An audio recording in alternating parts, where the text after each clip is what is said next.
Tag TV US-Canada brings you news and views from White House and State Department's press briefing. Hi, everybody. Hello. How are you today? Happy Friday the 13th. Yes, exactly. Promise not to try not to do these on Friday afternoons too often, so bear with us. Given Especially Director... on such a nice Friday. I know, it's a beautiful Friday. Okay, so let's get started. First, I'd like to bring you some news out of the Democratic Republic of Congo. Today, the United States is pleased to announce nearly $67 million in additional humanitarian assistance for the people of the Democratic Republic of Congo. The new assistance is providing urgent food, shelter, health care, and other urgent aid for vulnerable Congolese and refugees in the DRC. The funding is also supporting the humanitarian response for Congolese refugees in the region. Intensifying conflicts have left more than 13 million people in need of urgent humanitarian aid, many of whom are facing acute food insecurity. The United States is the largest single donor supporting this humanitarian response.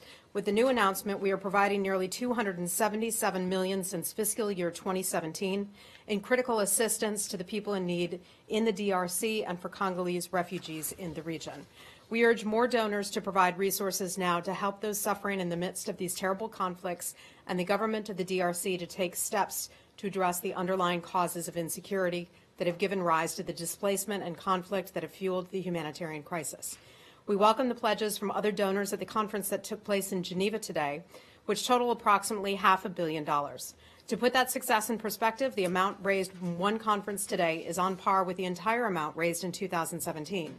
8 countries more than doubled their support, and major pledges came in from the United States, the EU, the United Kingdom, Belgium, Sweden, and Canada. So we thank those countries for their assistance. Next, I know many of you are interested in the Global Engagement Center, so I wanted to bring you an update on that. I'm pleased to offer an update on the Global Engagement Center, specifically on a funding opportunity that we launched several weeks ago to solicit proposals to counter state-sponsored disinformation. This program is called the Information Access Fund. The notice of funding opportunity closed on Wednesday night, and we received approximately 150 proposals from around the world. The response shows the active interest that civil society groups have to play a role in countering foreign disinformation. The GEC will now begin its review of the proposals for technical merit. We intend to move quickly to support the top proposals after the anticipated transfer of funds from the Department of Defense is completed. For organizations that missed the deadline but are interested in working with the GEC, they have another opportunity to apply for funding opportunities posted on grants.gov, and that doesn't close until April the 23rd. So we'll keep you posted with any updates on that. Lastly, pardon me, Acting Secretary John Sullivan is in Lima, Peru today for the 8th Summit of the Americas. Yesterday, he met with members of Venezuelan independent civil society and acknowledged their efforts to document and raise awareness about repression in Venezuela.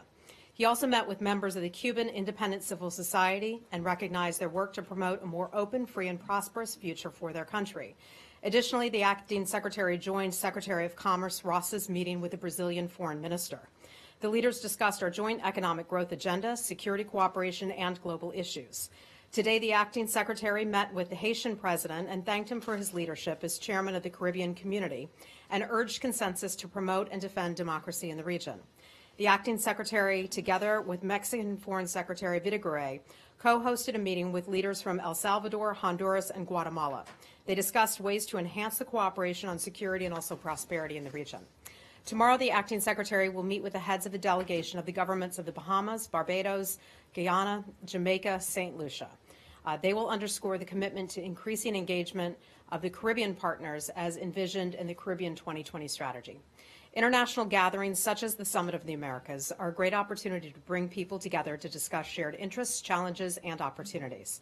Women's economic empowerment is vital for our shared economic prosperity and global stability, which is why it's specifically identified as a priority action in the President's national security strategy.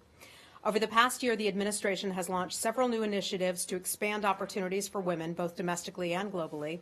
Today, Acting Secretary Sullivan, advisor to the President Ivanka Trump, and President and CEO of OPIC, the Overseas Private Investment Corporation, Ray Washburn, launched 2X Americas.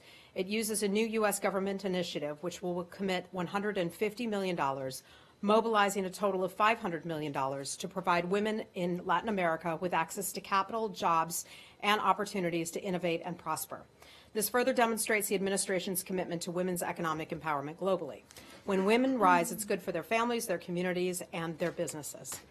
Lastly, on a related note, later today, Vice President Pence will arrive in Lima, and he'll make an important humanitarian assistance announcement at the Summit of the Americas, alongside USAID Administrator Mark Green and the acting Assistant Secretary of State for Western Hemisphere, Paco Palmieri. So we hope you will stay tuned for that announcement coming out from them later today.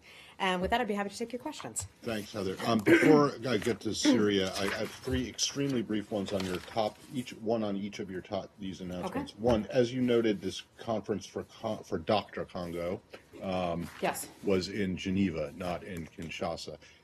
Yes, it was in Geneva. Yeah, I know. Yeah. Well, one of the reasons for that is Congo actually boycotted this meeting. Yes, we're certainly aware of that. That was a real disappointment. Because, okay, do you have anything more to say? I mean, they say that the crisis is overblown and that the need is not that big. Well, I think if you look at all the money that was raised at that conference, there certainly is a need, and that it's not overblown. Okay. Secondly, on the GEC proposals, these are 100 from 150 different companies, or various proposals, 150 proposals from countries around the world. From countries? Well, or not companies? from governments themselves, but from individuals, NGOs, things of that nature. And okay, so like.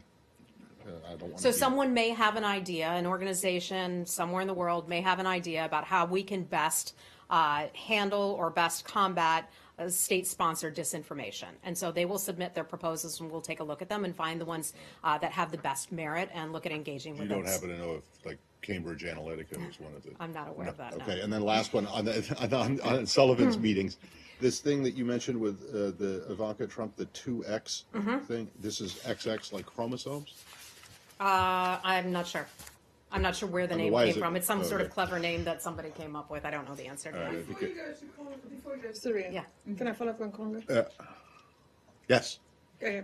Sorry. So just on the Congo thing, the government says that the West is exaggerating it, and what is your... Well, it's not just the West that was a participant in the Geneva meeting. I think I answered that with Matt's question. There are many other countries involved that all pulled together to raise some money and additional awareness for the crisis there. So when you have refugees and others leaving their country for other places, when you have people who are forced out of their homes, that's clearly a crisis. And then the money that is raised, how what has the U.S. said about that money, where it has to go?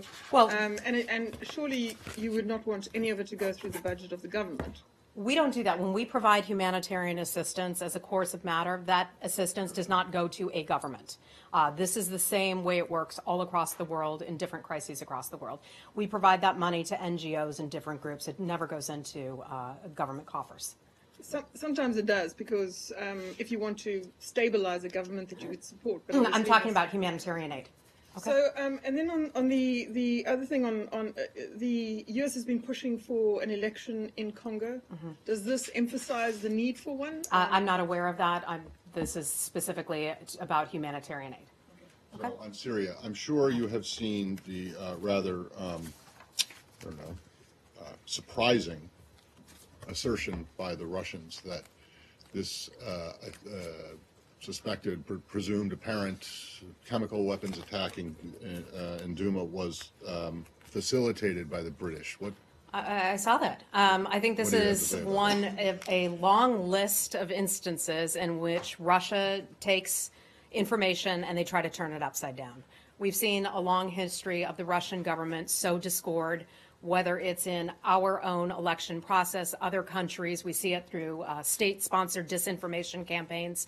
We see what happened today at the UN Security Council, where they try to completely change the story when the facts become just a little too inconvenient for them.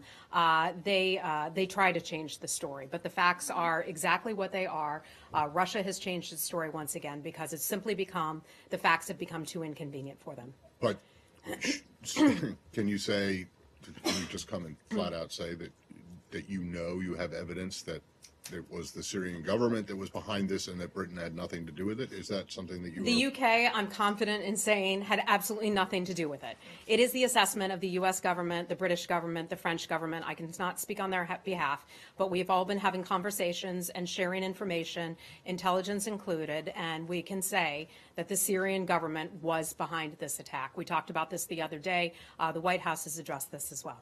What is the assessment? Hey, thanks. Hi, Michelle. So I think it was on Tuesday when we last had a briefing, right? Yes. Okay, so it was on Tuesday when you said, when you were asked about the OPCW and is the administration or should the administration wait to get those findings? And you emphasized the fact that there's already intel that chemical weapons were used. So what can you say on the state of that? Has the State Department's knowledge of what this was or that it was chemical weapons increased since 2 days ago?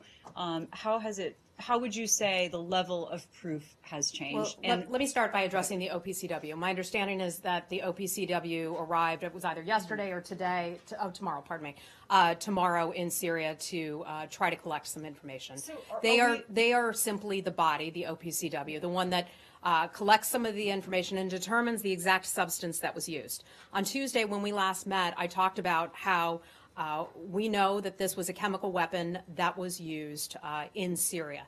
The exact kind or the mix that we are still looking into. There are some television shows out there in the United States that have started to ask, well, why aren't we releasing all of this intelligence information right now? A lot of this stuff is classified at this point. So those things we're going to hold pretty close to the vest. Well, based on the words that you said on Tuesday, would you say that that's when the U.S. knew that this was Syria? I mean, would you say that there was proof on Tuesday? I'm not going to say which day we absolutely knew that there was proof. The attack took place on Saturday. We know for a fact that it was a chemical weapon. We know that there are only certain countries like Syria that have delivery mechanisms and have those types of weapons. Okay, well, would you say today, though, that the U.S. has proof that this was the Syrian regime? Yes. Okay. And we continue to look at the information. We continue to gather information and further assess it. We don't have the information to be able to provide. We aren't able to provide all of this publicly at this point because it's sensitive. So are we waiting for the OPCW then to? We had said before, and this has been the position of the U.S. government. Sarah Sanders has said this as well, as has the president and others, that we believe we know who is responsible for this. We believe we know that chemical weapon was used. We will still wait for the OPCW, the OPCW will still formulate its facts and its findings, but that still does not determine, the OPCW does still not determine the responsibility. They just determine the substance. So there won't be any action taken? We covered this on Tuesday, extensively. No, we did. We can go back to the thing. Follow-up. Okay, go ahead. Even the Secretary of Defense was not conclusive in pointing the finger at the Syrian regime. I can tell you this. Syria is responsible. We are all in agreement. I have also seen the Secretary of Defense's remarks as well. We are assessing various sources. Different government agencies and departments have different types of sources by which we gather information. So DOD has certain kinds of sources, State Department has different kinds of sources, and other agencies and departments have various sources. We will take a look at all of this information as it comes in, and we have to remind you that this is a dynamic situation and it's ongoing, but we're continuing to look into everything. Okay, Elise, go right ahead. Sorry. At what level of confidence are you that that Syria was responsible? I mean, there's having proof and believing that they did it, and then there's incontrovertible proof and a high level of confidence and assurance. A very high level of confidence. Okay. Hi, Barbara. Independently verify the intelligence coming in? I'm not going to be able to give you information about the intelligence that we're gathering on that. But you've got your own, you've independently verified that there is The United States government has its own sources of information. We have been assessing this thoroughly since this took place on Saturday. Heather, can you say, so we saw that President Erdogan of Turkey spoke to President Putin. He kind of seemed to suggest that there was some kind of discussions behind the scenes. Then we saw President Macron speak to President Putin. Are there discussions, like either directly or indirectly, with the Russians about next steps and what the U.S. is planning and deconfliction or anything? I don't have any conversations on the part of the State Department to read out regarding Russia, so I'm not aware if we've had conversations with Russia at a high level. Perhaps we have at a lower level. Even if it's not direct with the United States, but Yeah. is it fair to assume that discussions are going on with the Russians about how the U.S. and its allies will have to respond to this? Because it definitely seems as if initially there was no conversations, and now there seem to be messages being passed back and Well, forth. look, I think it's obvious that this is a messy region of the world. That country is very complex. There are lots of actors and things going on in it. We've had numerous conversations with the French, the British, the Saudis, the Israelis, and others. And so what information exactly is contained in those conversations, I'm not aware of. I know the White House had issued a readout. I don't happen to have that handy on the conversation between the British and also Could the you U.S. just and the French. talk about the involvement of Turkey? Because it does seem as if President Erdogan spoke to Putin. He also spoke to Trump. He's talking about how the Russians feel about the United States. It definitely seems like there are messages being passed. Elise, I don't have any information about any conversations that we may have had with the Turks. If the president had that conversation, I can look to see if there's a readout to provide it for you. Can I clarify Okay. something, Yeah. please? You just said that the U.S. has very high level of confidence that the Syrian government was behind the chemical weapons attack. And I just want to clarify, is that according to U.S. intelligence? I'm not going to comment on intelligence, but just U.S. government. Yeah. Hi, Gardner. Where you been? Just wandering around. Nice to have you back. Yeah. So obviously we've been talking a lot about this sort of the tactical, what's going to go on in the immediate aftermath of this chemical weapons attack. Can you explain what the administration's Syria strategy is? Because there was Tillerson's speech, which said that we're going to have troops in Syria indefinitely. The president then said we're going to get out of Syria. Now you're talking about escalating in Syria. Are we going to be in Syria for a while? Are we escalating in Syria? What is our strategy? Well, I think I'm not going to get ahead of the president. Certainly, I'll leave it to the president to announce what may or may not happen, what actions the U.S. government may or may not choose to take. I think it's clear that we are obviously engaged in Syria. One of the things that's important to us is try to encourage the parties to get back to the Geneva process. So when we look at pictures, for example, of the Turks and the Iranians and others meeting to discuss the future of Syria, some of those countries certainly don't have the best interest of Syria at heart. And that I'm specifically referring to the Russians and the Iranians and others. We would like to see us get back to the Geneva process so that there could eventually be a political solution in Syria. Right, but that's not happening. So the secretary outlined a Syria Well, that's strategy. a goal, and frankly, that's a goal that Vladimir Putin had agreed to, but yet another example of the Russian government not living up to its agreements. I understand. He gave that speech in Stanford, what was it, January 12th? Is that the Syria strategy? Is that still alive? Well, Garner, I think some of the things that will be happening as we have a new national security advisor who will be meeting with the president, presumably on this very important topic. We also will hopefully have a new Secretary of State coming in. So this is all in flux. So there could be some changes, but we as a government are going ahead and operating according to our pre-existing strategy and our pre-existing policies. And if things end up changing, that may be the case, and that's certainly the president's prerogative to change things. So your position is that the United States has the best interests of Syria at heart, but no one else does? I think calling for a return to the Geneva process, which is something that many countries have agreed to, has the interest of the Syrian people at heart, certainly. Right, but the Russians and the Iranians have both I don't said think that the too. Russians and the Iranians have the best interests of the Syrian people at But heart. they have called for a return to the Geneva process. Well, they had called for that. But as we've talked about, Matt, I think your first question was about how Russia will try to turn facts on their heads. We see that happen all the time. So we don't think that they have the best interests. You don't think that they really want to return to the Geneva process? I do. They said they do. Okay. We're highly skeptical because we've not seen them go forward with that. Okay, Ilhan. Hi, Ilhan. Hi, thanks so much. On that very meeting yesterday, Mr. Pompeo at the stated that meeting was basically those three countries were there in Ankara summit to carve up Syria. Is this the position of the United States government? Is what the position of the United States government?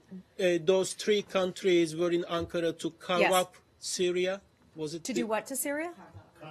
Oh, I don't know. I'm not going to, assign the meaning behind that meeting or what they were discussing there. I obviously wasn't there, and the U.S. government wasn't a part of that. But I really don't think that the Iranians and the Russians have the best interests of Syrians at heart. Okay. Hold on. Michelle, let me just move around the room a little. Okay, but I want to move around the room a little bit so we get to touch on more people. Hi, Lori. Hi, thank you. Iraq's foreign minister has spoken strongly against striking Syria. He said it would be a catastrophic defeat, put the countries of the world in jeopardy. Do you regard that as a statement of an ally? What's your response to it? Well, Iraq has its own unique concerns. And it's certainly okay for them to be able to address their feelings about any actions the United States government and other governments may take. So you think, well, okay, let me ask you another question which kind of relates to Iran as well, Iran and Iraq ties. The Iraqi press is reporting that popular mobilization forces are fighting, the hostile Shabi, are fighting in Syria, and they're getting paid twice as much as a regular hostile Shabi. Do you think, what's your comment on that? Should they be fighting in Syria in the first place? Certainly not. We are aware of those reports, though. Anyone that would leave Iraq and go to Syria to fight would certainly be, of those groups, would certainly be considered an undisciplined soldier or member of any kind of militia, and we would call on the forces, whatever forces, to remain engaged on the ground in Iraq and not go to Syria. Is this an issue you're raising with the Iraqi government? I'm not aware of that, but we've had conversations with the Iraqi government. Hi, Saeed. Can I move to Gaza? Sure. Now, for the third Friday in a row, there's been this demonstrating, and then we have the violent quelling of these demonstrations or effort by the Israeli army. There's been like 3,000 casualties, maybe 35 dead. It's happening every day, and yet we have not heard anything from the State Department on this issue. How much longer will you remain silent on what is going on in Gaza? I think answering your questions is hardly remaining silent. We've addressed this every time that I've been here at this podium since this started to occur. Okay, so let me ask you this follow-up. Today, Secretary General of the United Nations, Guterres, said that he wanted to conduct a transparent and independent investigation of the use of excessive force by the Israelis. Would you support him in that effort? I'm not familiar with his comments. I understand that the Israeli government, however, is conducting internal investigations. So would that be sufficient? I think that, Saeed, it's hard for me to comment on that because that would be an Israeli government matter, but my understanding is that they are conducting investigations. Okay, my last question. Are you doing anything perhaps to sort of convince the Israelis or persuade them to use less force in quelling these demonstrations, because they are likely to go on day after day? We have been watching these demonstrations, and while people certainly have a right to demonstrate peacefully, we've seen the images coming out of Gaza, and we have seen the flag burning. We have heard very heated rhetoric on the part of people there. We remain, as the U.S. government, convinced that the best way back to peace is through de-escalating tensions. We have asked those, and we continue to say, exercise restraint in your actions. We would like to be able to get both sides to a point where they can sit down and have conversations. Okay.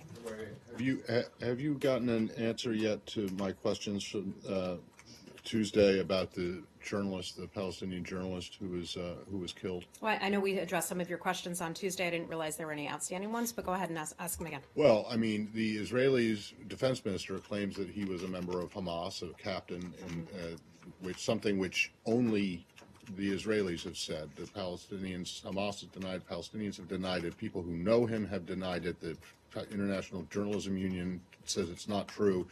Palestinian Journalism Union says it's not true. So, and your own U.S. Agency for International Development had vetted and approved him, or his company at least, which he owns, for funding. So, what's going on here? Yeah, Matt, I can tell you, and I think we had maybe addressed this on Tuesday, perhaps we did not. These are obviously very serious allegations. We are looking into those allegations very carefully.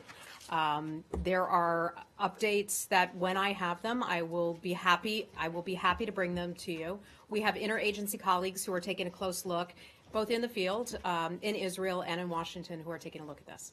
At what? At his death, or at the allegations that he was a member of Hamas? That's correct.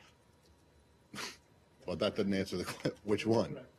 The second matter. So the U.S. government thinks that it is possible that this guy was actually not a journalist. It's a serious allegation, and anytime an allegation of that sort is brought up, I think we look at it. Well, the guy is dead.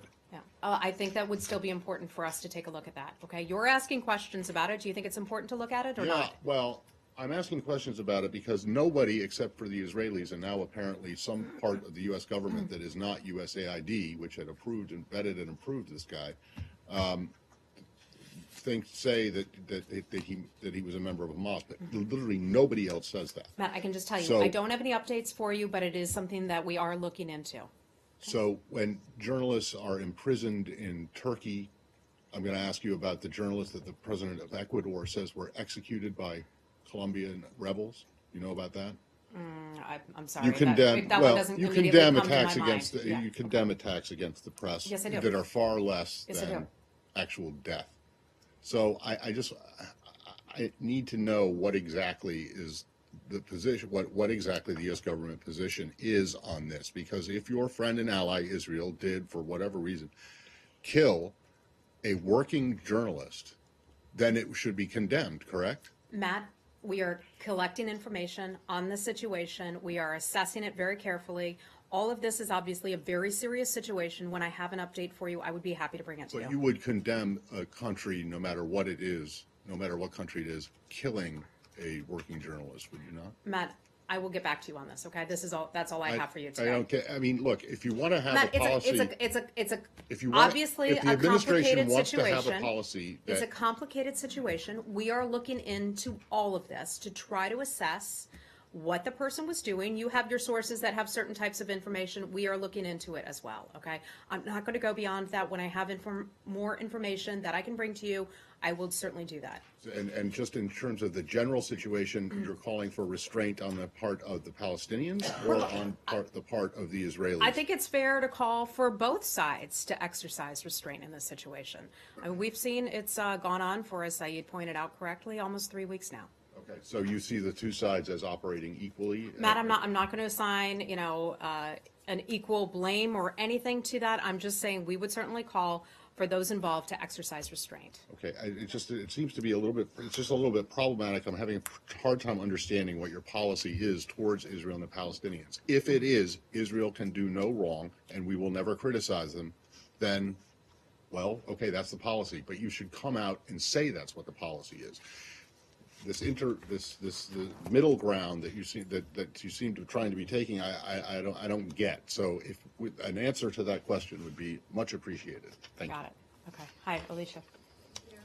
North Korea has said that it supports a phased and synchronized approach to denuclearization. What is the U.S. view of how the process for denuclearization should take place? Well, I think Director Pompeo spoke to that in the confirmation hearings, and that's been consistent with the U.S. government policy, and that is, we're not under any illusions that a comprehensive agreement on denuclearization could take place immediately in one sitting.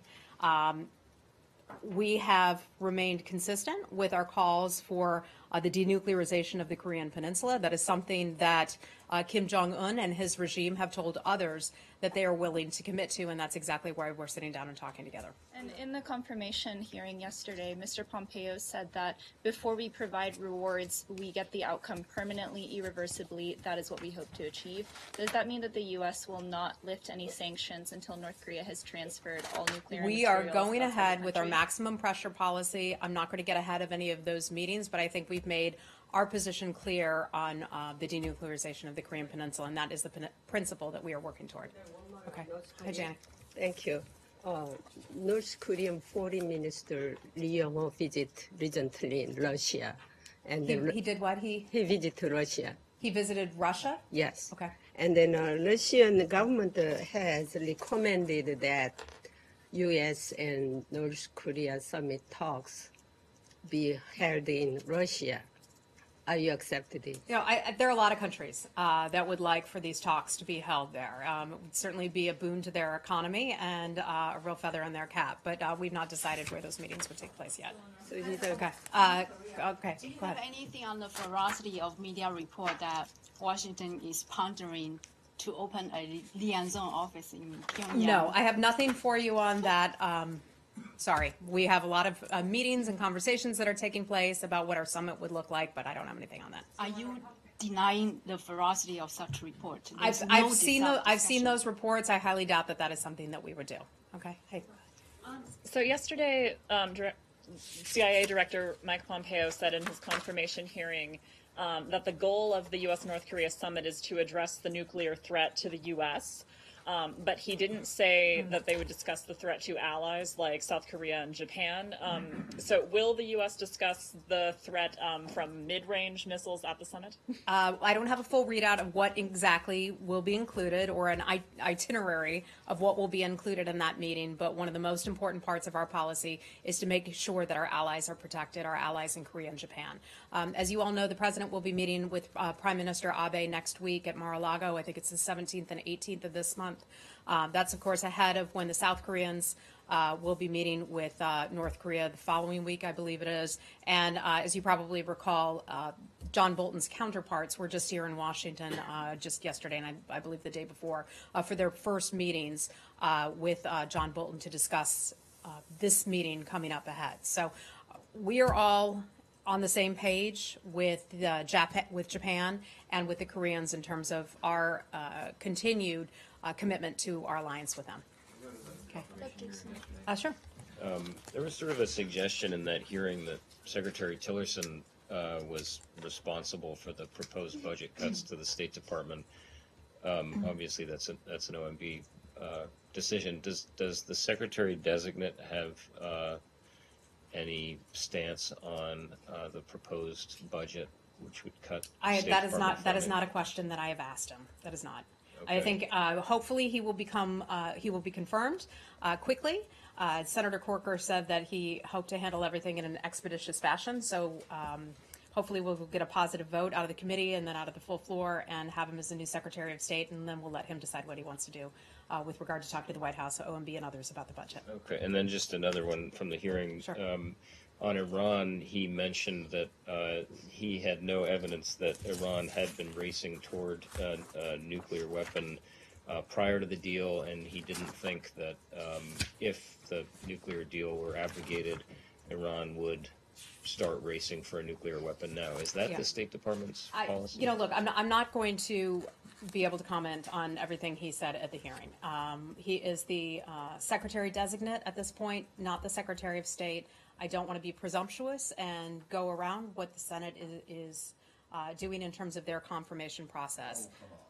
You just cited his testimony as part of administration policy. Well, that was part of it. Yes, that's fair, okay. and I certainly did. But I'm not going to be able to parse out every single thing that he said. In terms of the JCPOA, I think the President has talked about his views on the overall JCPOA. As you know, and Nick, you and I had talked about this, the meeting of the E3 that took place here in Washington just a few days ago, in which our Director for Policy Planning, Brian Hook, was meeting with his counterparts to talk about what will happen next with the JCPOA. They met for a full day here and broke down those meetings and talking about different ICBMs and different parts of that meeting, and then also Iran's malign influence. So the President obviously has a big decision that he has to make coming up, and I'm not going to get ahead of that decision. But just to clarify, I mean, speaking more broadly about the State Department's assessment of Iran's capabilities and its intentions, I mean, there was a great deal of urgency around the time that the nuclear deal was signed about breakout times and wanting to keep the breakout time as large as possible, things like that. Does the State Department, regardless of what the Secretary Designate said, share that assessment that it was not racing toward a bomb and would not? That is not a question. That is not a question I've asked. If I can get an answer to you, I will certainly look into that and get it back to you. On the hearing, yes. He also said that policy around Cuba might change dramatically. He said that he wanted to open up economic efforts in terms of selling, I think it was grain from Kansas to to Cuba, and that he expressed an interest in increasing the diplomatic presence here. I'm just wondering if you, separate from what he said, have you all gotten the reassurances you need in Havana to start sending diplomats back to Cuba? And if not, what do you need? And given the government's transition next week, isn't this the kind of time when you want a fully staffed diplomatic presence there? I think we fully want a fully staffed diplomatic presence here at the State Department. That we certainly do. Again, Director Pompeo is the head of the intelligence agency at this point. He is going through the confirmation process. Hopefully he will become confirmed soon. If he becomes confirmed and he's the next Secretary of State, we will have lots of conversations with him about the direction. This is a question that I have not asked him. He's been in here in the State Department, spent a lot of hours here working on his confirmation preparations. I don't believe he would be so presumptuous as to state what he believes the policy should be going forward until and if he becomes the next Secretary of State. Separate from what he has said, where are you on Cuba and sending and the investigation of that? Our investigation is still ongoing. Okay. Okay. That investigation has not closed. One other thing, he didn't sort of directly insult Secretary Tillerson, but throughout his testimony, he made clear that he believed that the State Department was in a bad place. Senators on the panel made clear that they thought the State Department was in a bad place. They talked about positions not being filled, the place being shot full of holes. And one of the senators said that the place is in a blue funk. How do you agree with that assessment of where the State Department is at this point? I think I addressed that back in the fall and acknowledged that the State Department has had a morale issue. Of course, we would like to see more people in positions in the assistant secretary role and in the undersecretary role. Everybody wants to have a staffed up building. People are working hard. I mean, some people are doing 2 or 3 jobs, and people are very busy here. But that being said, we would still like to have more people in their positions. I think that we can look forward to, if Director Pompeo becomes the next Secretary of State, a reinvigorated State Department. And I think I share my colleagues' assessment of that we look forward to him hopefully becoming the next Secretary of State. Just for a moment. Some State Department employees, 32 of them have been sacked in Cambodia for showing pornography. Can you give us an update on that? I can only tell you that. Hold on a second.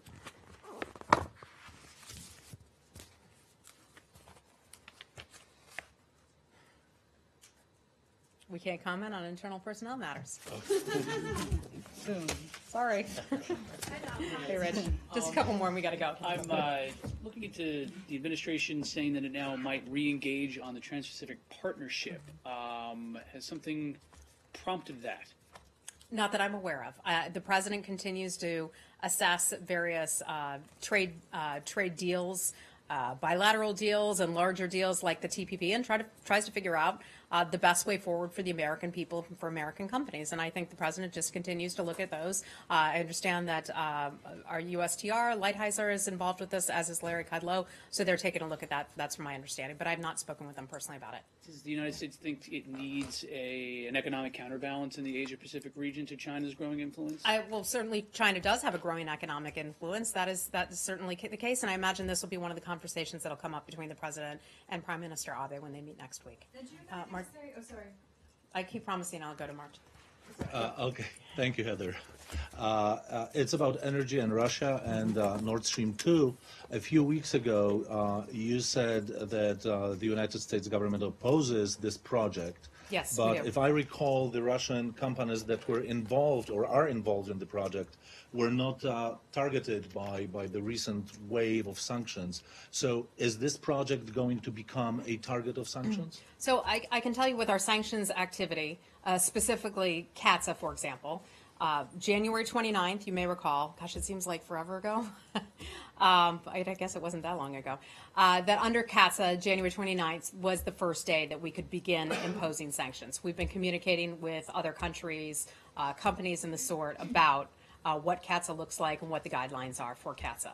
I'd like to note for you something that Angela Merkel said earlier this week, which was in the agreement with the United States, and that is Nord Stream 2 and how we are both share very grave concerns about how Russia can easily use Nord Stream 2 as a political weapon against other countries. Countries in Eastern Europe, Ukraine, for example, is certainly one of them. Poland and others are other examples of that. So I think we're in a pretty good agreement with Angela Merkel on that as we continue to oppose Nord Stream 2. In terms of sanctions for those companies, bless you, I think we've been clear with the companies that work in that realm, that those who work in Russian energy export pipeline business, that they're engaging in a line of work that could subject them to sanctions. We have addressed this many times here that we won't preview our sanctions activity, but those companies and those entities that have been involved in that sector of the business have been made aware that they are exposing themselves to the risk of sanctions. Is there any hope on your side that they will delay, stop this project? I'm not sure of that, but we certainly oppose it. Okay. Ask about Pakistan, if there's any travel restriction on Pakistani and Indian diplomats traveling in the United States. So I would like to know if there is any discussion for the United States to impose a travel restriction on diplomats. Yeah, I have nothing for you to announce. Nothing to announce. Okay. And last question, we got to go. Hi. Just about the JCPOA, I just want to clarify that what you were saying is that we are just waiting for President's decision next month, and before that, there won't be any updated or fixed version for the deal. Well, we had no. I did not say that. I said I'm not going to get ahead of the President's final decision that he does make. However, we just had a meeting here in Washington earlier this week where our policy planning director, Brian Hook, was talking with his counterparts from the E3 about strengthening some provisions within the JCPOA. We're having conversations about that. We're making some progress on some fronts. We also had conversations about our agreements about Iranian malign activity around the world. And so there may be some decisions that could come out ahead of the JCPOA. Okay. So do you expect that you just contact Iran before the next deadline? Or? I have nothing for you on that. Okay, we got to go. Everybody have a terrific weekend. We'll see you next week. Tag TV US Canada brings you news and views from White House and State Department's press briefing.